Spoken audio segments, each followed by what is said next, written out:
It's Karen Dubois. You're watching Sporting Icons. You don't need to be anywhere else. Alright everyone, hope you're all doing fantastic. So I've just watched the press conference for Oleksandr Usyk and Daniel Dubois. This took place in Poland ahead of their August 26th fight for the unified heavyweight world titles. Now the UK press conference will be held on Thursday. Firstly, big up to Oleksandr Usyk. He made that press conference entertaining. He did.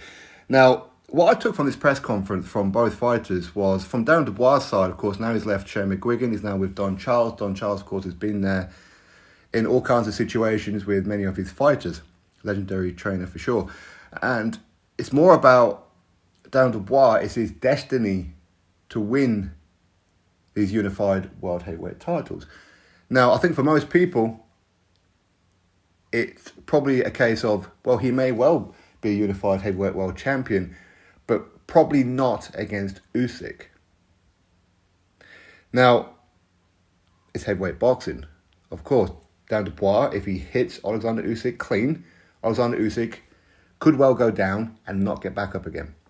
Of course it can happen. Daniel Dubois punches very, very hard. Of course, he's young and he's fast as well. Now, I don't read too much into what happened in his last fight against Kevin Lerena.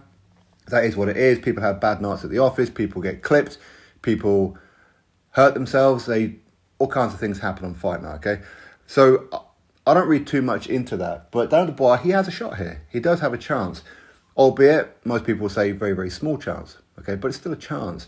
But to say that it's Daniel Dubois' destiny, now I remember Audley Harrison talking about destiny. Pretty much every time he fought, it was his destiny to become world heavyweight champion and all those kind of things. So I don't want Daniel Dubois going down that path, if that makes sense. Listen, there's nothing wrong with Audley Harrison's career. Just to be clear, he achieved absolute wonders, especially as an amateur and everything as well.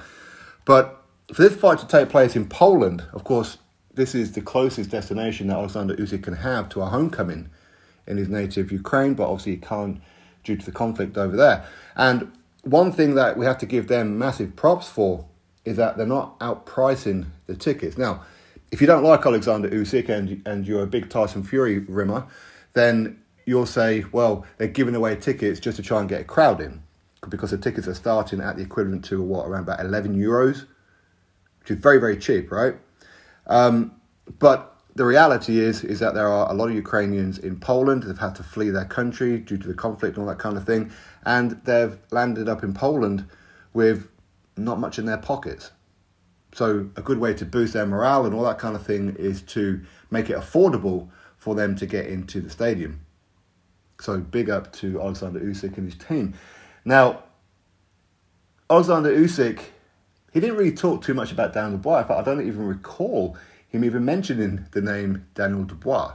I don't. It was all about the conflict, what's going on. It's all about the fact that he's appreciative of the fact that he's fighting in Poland again, because it's the closest to his native own country. And of course, he's thanking those who are defending his country out on the front lines and all that kind of thing. That's pretty much what it was that Oleksandr Usyk was getting at. But Usyk's a phenomenal talent, that's for sure. And he won't be overlooking Daniel Dubois, or at least you wouldn't have thought so. You really wouldn't have thought so.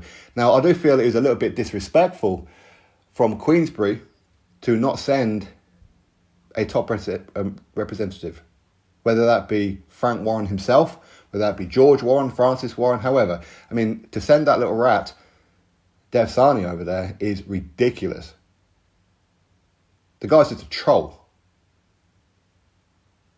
I mean, to send him over there is ridiculous. It really is. But anyway, for me, I found that very, very disrespectful, the fact that they couldn't even turn up for their own guy at a press conference. Ridiculous. Absolutely ridiculous. But anyway, that said, listen, it's a fight. Oleksandr Usyk, of course, is the number one in the division. He's a unified heavyweight world champion, undefeated, no draws, no nothing like that, and has won all his belts on the road. So he's a modern-day warrior.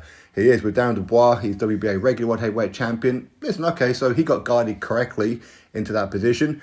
And full props to Queensberry, Frank Warren, for guiding him down that particular path, which is a path that other promoters quite clearly missed. Even though I spotted it, many of you will remember about the whole Bogdan-Dinu situation, probably several months before Daniel Dubois even fought Bogdan-Dinu for that position. But it's an interesting fight. It is an interesting fight. Now, just because Oleksandr Usyk defeated Anthony Joshua, and most people would pick Anthony Joshua to defeat Dan Dubois, doesn't mean Dan Dubois has no chance in this fight. It doesn't mean that at all. It really doesn't. So, anyway, I'm looking forward to it. I'm sure we'll get a lot more stuff coming out on Thursday for the UK press conference. So, yeah, I'm looking forward to it. Drop your thoughts below, click thumbs up, subscribe, and I'll catch you all in the next video.